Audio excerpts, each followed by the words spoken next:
Kalian tahu nggak bahwa sektor telekomunikasi itu dari sektor monopoli yang paling alami di Eropa loh. Kasus tersebut banyak melibatkan proses mulai dari langkah, regulasi, inovasi teknologi, sampai dinamika pasar yang bertransformasi selama beberapa dekade.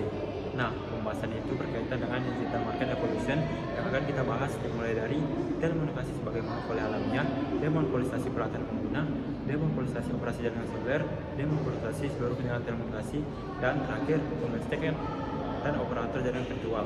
Yuk teman-teman, kita lihat pembahasannya. Sebelum kita masuk ke topik pembahasan yang pertama, yaitu telekomunikasi sebagai monopoli alami. Apa sih yang dimaksud dengan monopoli alami? Apakah sama dengan monopoli biasa?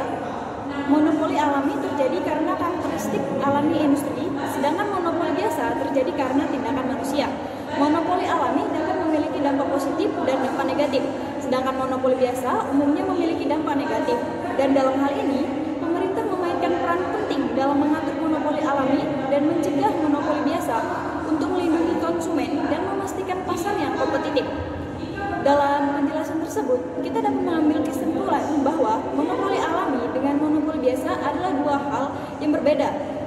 Kita kembali kepada topik pembahasan, yaitu industri telekomunikasi sebagai monopoli alami. Industri telekomunikasi telah mengalami evolusi struktur pasar dari pasar monopoli menjadi pasar persaingan. Proses ini disebut sebagai demonopolisasi dari pasar telekomunikasi. Istilah lain yang sering digunakan adalah deregulasi pasar dan liberalisasi pasar. Dalam hal ini, kita akan membahas evolusi yang terjadi di wilayah ekonomi Eropa atau European Economic Area atau yang disingkat dengan EEA yang terjadi dalam 3 tahap. Yang pertama yaitu penjualan retail peralatan pengguna dari tahun 1985 sampai dengan 1987. Yang kedua, jaringan seluler dari tahun 1982 sampai 1991. Ketiga, kompetisi penuh tahun 1998. Secara tradisional, sebagian besar operator telekomunikasi di Eropa merupakan perusahaan monopoli milik negara. Terdapat juga perusahaan telepon dan telegraf milik swasta. Namun, perusahaan-perusahaan ini hanya mempunyai hak monopoli untuk menawarkan layanan telekomunikasi di wilayah tertentu di negara tersebut.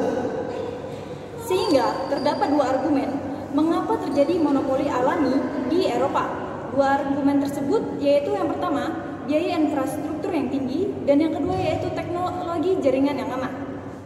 Di samping itu, monopoli alami ini menimbulkan beberapa dampak seperti pilihan terbatas, harga tinggi, kualitas kurang inovatif, dan pada akhir tahun 1980-an muncul pertanyaan apakah akan lebih baik untuk membuka diri terhadap persaingan penuh di bidang telekomunikasi mengingat pesatnya evolusi jaringan digital dan peralihan digital, meningkatnya kebutuhan akan komunikasi komputer, dan kemajuan teknologi jaringan seluler. Sehingga ada beberapa faktor yang mendorong terjadinya evolusi menuju pasar kompetitif pada akhir 1980-an, yaitu evolusi jaringan digital, meningkatnya kebutuhan komunikasi data, kemajuan teknologi jaringan bergerak, dan globalisasi. Namun, proses demonopoli tersebut memakan waktu yang sangat lama karena persaingan dan pasar yang harus diberlakukan terlebih dahulu, dan perusahaan monopoli memerlukan waktu untuk mengubah model bisnis mereka agar dapat bersaing di pasar yang kompetitif. Demonopolisasi peralatan pengguna. Jaringan publik pertama kali dioperasikan pada tahun 1980 yang mana pada jaringan seluler otomatis ini mulai beroperasi. Perbedaan jumlah peralatan yang meledak dan monopoli yang terlalu birokratis dan tidak mahir dalam menyikapi hal tersebut.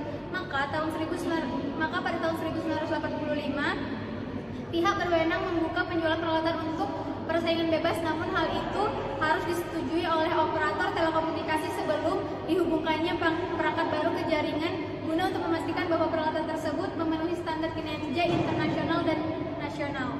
Jumlah pengecer independen berbagai peralatan tunggu pesat terkhusus pada penjualan telepon biasa dan telepon seluler. Hal ini dibentuk pada periode sekarang untuk memastikan persaingan yang adil, menghindari monopoli telekomunikasi, menyalahgunakan kekuatan pasar, dan menghalangi pengecer lain untuk membangun bisnis independen mereka. Pihak berwenang juga mengeluarkan izin penjualan peralatan dan memastikan bahwa pengecer memiliki akses terhadap keahlian teknis yang memadai. Pembahasan ini membahas proses demonopolisasi operasi jaringan seluler di Eropa pada tahun 1980-an yang dimulai dengan pengoperasian telepon seluler Nordik atau NFT di beberapa negara. NFT adalah sistem seluler pertama yang menawarkan roaming otomatis dan penyerahan panggilan tanpa gangguan dan kemudian menjadi sistem yang banyak digunakan di Eropa. Inggris menghadapi pilihan yang sulit, yaitu apakah akan membeli sistem selain NFT agar tidak memberikan keuntungan besar pada satu operator. Akhirnya Eropa memiliki beberapa sistem seluler darat otomatis yang tidak kompatibel satu sama lain. Hal ini menciptakan dorongan bagi negara-negara seperti Belanda untuk mencari solusi yang lebih terdarisasi dan kompatibel secara luas. Pada tahun 1982, Eropa mulai mengembangkan sistem-sistem global komunikasi seluler GSM yang berasal dari inisiatif Grup Spesial Mobile atau GSM, menjadi standar digital Eropa yang dirancang untuk mengurangi monopoli dan mendorong persaingan pada tahun 1992. Sistem GSM mulai dioperasikan dan perjanjian UE serta EFTA menetapkan bahwa setiap negara harus memiliki setidaknya 2 operator jaringan seluler darat yang bersaing. Implementasi GSM membantu mengakhiri monopoli di seluruh industri telekomunikasi seluler di negara-negara yang mengembangkan standar GSM. Tujuan untuk menghentikan monopoli dan membangun infrastruktur yang mungkin semua operator untuk bersaing secara adil. Infrastruktur baru ini terdiri dari stasiun pangkalan sentral telepon dan basis data untuk penanganan pelangganan, dan manajemen lokasi GSM menjadi solusi ideal karena memungkinkan penghubungan perangkat-perangkat baru dan investasi yang lebih efisien pada struktur dasar.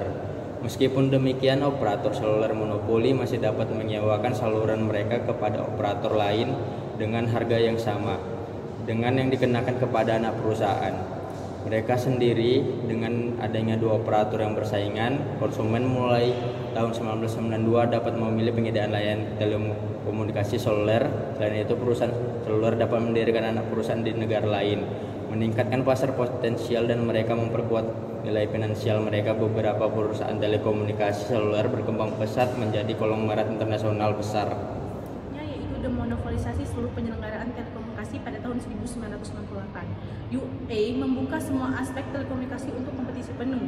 Proses menuju regulasi penuh telah dimulai pada tahun 1987 melalui Green Paper on the Development of the Common Market for Telecommunication Equipment and Service.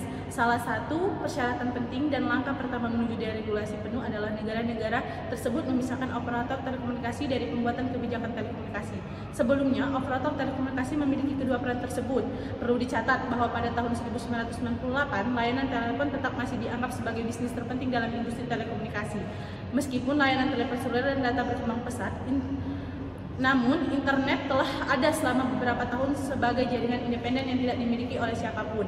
Pada tahun 1998, internet baru saja mulai dimasukkan dalam portofolio bisnis operator telekomunikasi di Eropa, namun masih dianggap sebagai tambahan kecil pada portofolio mereka. Di Amerika, pasar telekomunikasi dibuka untuk persaingan bebas. Perlu dicatat bahwa di investasi aktivitas telekomunikasi dan telekomunikasi pada tahun 1984 bukanlah demonopoli telekomunikasi di Amerika Serikat. Aktivitas telekomunikasi dan telekomunikasi dipecah menjadi 7 monopoli regional yang menawarkan layanan telekomunikasi di wilayah yang tidak tumpang tindih. Tujuannya adalah untuk mengurangi kekuatan pasar yang telah dibangun aktivitas telekomunikasi dan telekomunikasi beberapa tahun. Telekomunikasi masih eksis sebagai bisnis monopoli hingga tahun 1996. Setelah tahun 1998, siapapun di EEI dapat menjadi operator jaringan, penyedia layanan, atau pengecer peralatan penggunaan. Kesimpulan ini mungkin benar untuk pengoperasian telepon tetap dan seluler. Namun, perkembangan layanan internet menunjukkan bahwa hal ini tidak selalu benar. Kekhawatiran bagi para pembuat kebijakan saat ini adalah persaingan bebas telah menyebabkan situasi yang tidak diinginkan, di mana beberapa perusahaan dalam bisnis data atau internet mengalami peningkatan nilai pasar dan pendapatan yang luar biasa selama beberapa tahun terakhir. Nah, beberapa dari perusahaan ini juga menjadi monopoli ad hoc di segmen pasarnya melalui akuisisi pesaing. Nah, perusahaan-perusahaan tersebut juga mendapatkan manfaat dari efek jaringan yang kuat sehingga menghasilkan hambatan yang kuat bagi pengguna. Pengecer dan operator jaringan virtual. Pengecer membeli kapasitas dan waktu panggilan dalam jumlah besar dari operator telekomunikasi dan menjualnya kembali kepada pelanggan mereka untuk mendapatkan keuntungan. Pengecer tidak memiliki infrastruktur jaringan apapun. Di pasar seluler, mereka mungkin menerbitkan SIM sendiri Keuntungan diperoleh dari diskon yang diperoleh dengan membeli kapasitas lalu lintas dalam jumlah besar dan dengan menggabungkan layanan telekomunikasi dengan layanan atau barang lain. Misalnya kemasan layanan, profil harga, dan layanan bernilai tambahan. Pengecer adalah satu-satunya titik kontak bagi pelanggannya. Terlepas dari operator tempat pengecer membeli kapasitas lalu lintas, pengecer mengendalikan sistem mereka sendiri untuk layanan pelangganan, penagihan, pemasaran, dan penjualan, baik dengan memiliki fasilitas ini sendiri atau mengalihkannya ke penyedia khusus layanan tersebut. Pasar seluler dibuka untuk pengecer di Eropa pada tahun 1992, tepat setelah jaringan GSM pertama dioperasikan. Operator jaringan virtual atau VNO membeli akses ke infrastruktur jaringan operator jaringan atau NO yang memiliki jaringan mereka sendiri. VNO yang paling umum adalah operator jaringan virtual seluler atau MVNO. Mereka menyampaikan layanannya kepada pelanggannya menggunakan infrastruktur jaringan radio dari operator jaringan seluler atau MNO yang memiliki stasiun pangkalan dan infrastruktur jaringan seluler lainnya. MVNO menerbitkan SIM-nya sendiri, mengoperasikan Home Subscription Server atau HSS miliknya sendiri untuk langganan dan manajemen lokasi, dan memiliki setidaknya satu router gateway internet atau pertukaran gateway telepon untuk akses ke jaringan MNO. Telekomunikasi merupakan bisnis monopoli hingga sekitar tahun 1985. Operator memiliki dan menjual atau menyewakan peralatan pengguna, memiliki jaringan, dan menawarkan semua layanan yang tersedia di jaringan. Setelah itu, dibutuhkan waktu sekitar 10 tahun sampai pasar telekomunikasi benar-benar diliberalisasi. Setelah tahun 1998, pasar telekomunikasi telah dibagi menjadi 3 sektor. 1. Pengembangan dan retail peralatan pengguna. 2. Pengoperasian jaringan. 3. Layanan aplikasi dan penyediaan konten. Terdapat persaingan penuh di masing-masing sektor ini.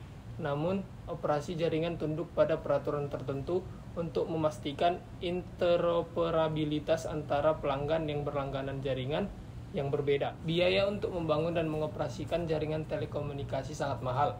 Oleh karena itu, 2 jenis operator yang tidak memiliki infrastruktur jaringan telah diizinkan untuk masuk ke pasar, khususnya pasar seluler, pengecer trafik, dan operator jaringan virtual. Operator-operator ini meningkatkan persaingan dan membuat pasar lebih kaya bagi para pengguna.